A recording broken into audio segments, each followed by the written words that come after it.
you go back, let's say 15 years, those consumer models made way for an advertising model that basically didn't require advertisers to necessarily be particularly innovative with creative, because all they had to do was just remind someone, hey, you're searching for a digital camera, let me remind you that Canon is selling this camera. What we think Pinterest is uniquely positioned to do is to create new demands. Marketers are going to have to be thoughtful about what platforms they think they can create net new demand on. The creative that's going to incept that demand is going to have to be incredibly compelling and inspiring.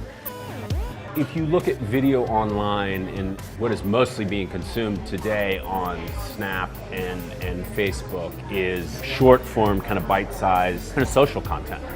On Pinterest, what we've started to see really work well is video that tells me how to do something. What we think will be increasingly incumbent upon marketers is that they're going to have to figure out how do you inspire people around your brand or your service, and how do you teach them something. I think the world, in terms of online measurement, is still very anchored towards last click.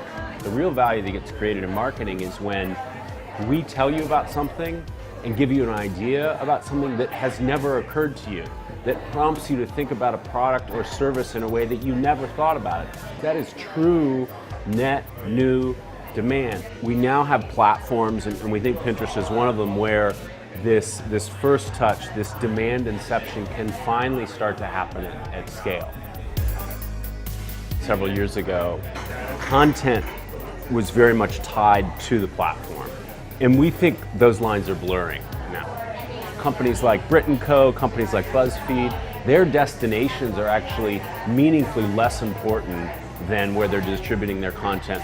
Marketers are going to have to leave the model of everything that I sell, every piece of content that I produce has to be in my own domain. And they have to be willing and able and build competencies to measure the effectiveness of their content, of their products, and their associated sales across all of these ecosystems.